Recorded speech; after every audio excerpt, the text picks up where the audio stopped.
Hello students, consider a circular loop of wire lying in the plane of the table. Let the current pass through the loop clockwise. Then you have to find the direction of field by using right hand thumb rule. तो पहले हम देख लेते हैं right hand thumb rule क्या होता है. इसके accordingly, if this is a straight conductor carrying current and if you hold it with your right hand such that thumb is pointing in the direction of current, then wrap of fingers will show the direction of magnetic field lines. Right? तो यहाँ पे एक और चीज, इसी को हम just उल्टा भी ले सकते हैं. If wrap of fingers is showing the direction of current, then thumb will point in the direction of magnetic field lines. ठीक है, हम ऐसे भी यूज कर सकते हैं. तो मैंने यहाँ पे एक सर्कुलर लूप लिया है जिसमें करंट फ्लो हो रहा है क्लॉकवाइज डायरेक्शन में. ठीक है, इसको हमने कनेक्ट किया है बैटरी से, तो करंट क्लॉकवाइज डायरेक्शन में जा रहा है. अगर हम बैटरी का पॉजिटिव टर्मिनल इधर लेते तो करंट एंटी क्लॉकवाइज जाता. तो यहाँ पे क्लॉकवाइज करंट है और आपको फील्ड का डायरेक्शन बताना है.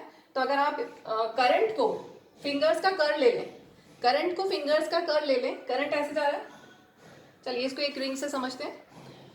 अगर ये रिंग है, it is lying in the plane of the table. Suppose ये टेबल है आपकी, जस्ट इमेजिन कर लो कि आपकी टेबल है, टेबल टॉप है. टेबल टॉप पे आपने एक रिंग रख दी है.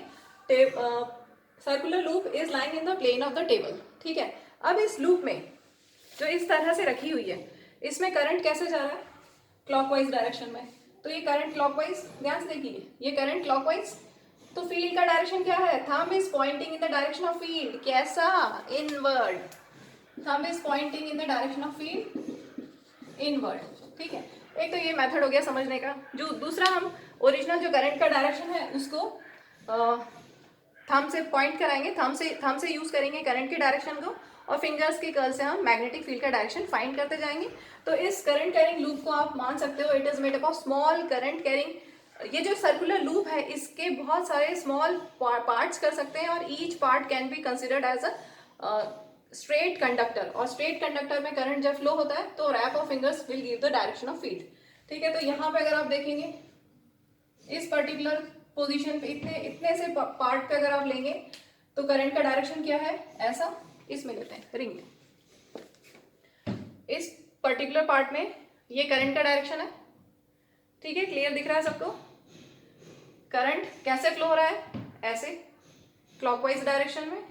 तो हमने इस पॉइंट पे, एक पर्टिकुलर पॉइंट पे, रिंग के सर्कुलर लूप के एक पर्टिकुलर पॉइंट पे हमने करंट का डायरेक्शन देखा, और wrap of fingers will show the direction of field. तो रैप कैसा है? अगर आपकी साइड से, ये ऑब्जर्वर है, आपकी साइड से अगर देखेंगे तो कैसा है? ये क्लॉकवाइज है कि anticlockwise? Wrap of fingers, yes, clockwise. तो ये इधर से अगर आप देखते हैं तो आपको यहाँ पे अगर ऑब्जर्वर है तो आपको कैसा दिख रहा है? Clockwise magnetic field. ठीक है, तो यहाँ पे हम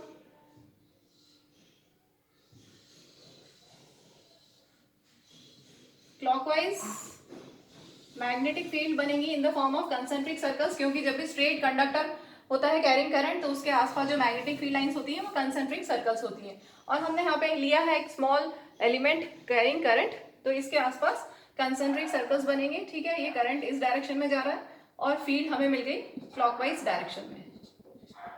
क्लॉकवाइज के साथ में एक चीज और, हमारी पोजीशन ये थी, अगर आप इनसाइड द लूप देखेंगे, क्वेश्चन में पूछा है इनसाइड द लूप, अगर आप इनसाइड देखेंगे तो कैसा है? रैप ऑफ फिंगर्स कैसा है? इनसाइड द लूप कैसा है? इनवर्ड. सेम वही चीज जो हमने इस कंसेप्ट से सीखी, राइट? तो यहाँ पे हो गया inward, inside the loop inward. ये इनवर्ड हमने इस तरह से शो किया है. इमेजिन करो, 3D में इमेजिन करो, या आपको ये तो दिख ही रहा है. ठीक है, अब हम आगे बढ़ते हैं, इस पोजीशन पे आते हैं. अभी करंट कैसा है? इधर. ठीक है, रैप ऑफ फिंगर्स देखो कैसा है? क्लॉकवाइज या एंटी क्लॉकवाइज? कैसा है? Yes, anti clockwise. तो इस साइड पे आपको मिला एंटी क्लॉकवाइज.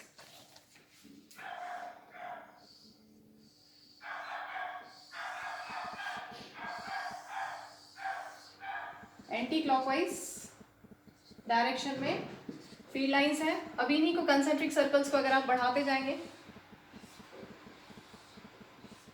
और एट द सेंटर आते आते ये स्ट्रेट हो जाता है फील्ड लाइंस.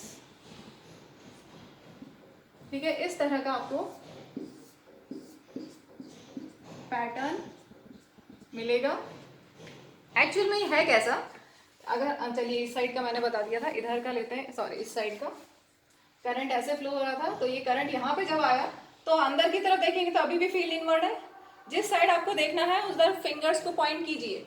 जिस साइड पे आपको फील्ड निकालना है, डायरेक्शन ऑफ फील्ड निकालना है, उस साइड पे फिंगर्स को पॉइंट कीजिए। करंट हो गया, thumb shows the direction of current, और फील्ड लाइंस को जिस साइड पे फील्ड का डायरेक्शन निकालना है वहां पे उस साइड पॉइंट कीजिए और कर्ल कीजिए। तो क्या हुआ, इनवर्ड। ठीक है, तो ये अंदर की तरफ जा रही है, टेबल के, इमेजिन करो कि टेबल के अंदर की तरफ जा रही है। और अब बाहर की तरफ देखें, बाहर की तरफ देखोगे तो क्या हुआ, आउटवर्ड। क्लियर, अगर आप बाहर देखेंगे तो ये आउटवर्ड। ठीक है, इस तरह से। और अगर यहाँ पे लिया था हमने, तो अगर अंदर की तरफ लेके देखेंगे हम इस पोजीशन पे, ये करंट है। अंदर की तरफ देखेंगे तो फील्ड लाइंस, हम फिंगर्स को पॉइंट करेंगे towards the centre, towards the centre. तो क्या होगा, ये फील्ड अंदर की तरफ जा रहा है, और इस साइड आएंगे तो ये बाहर की तरफ आ रहा है। तो इनसाइड कैसा है, इनवर्ड।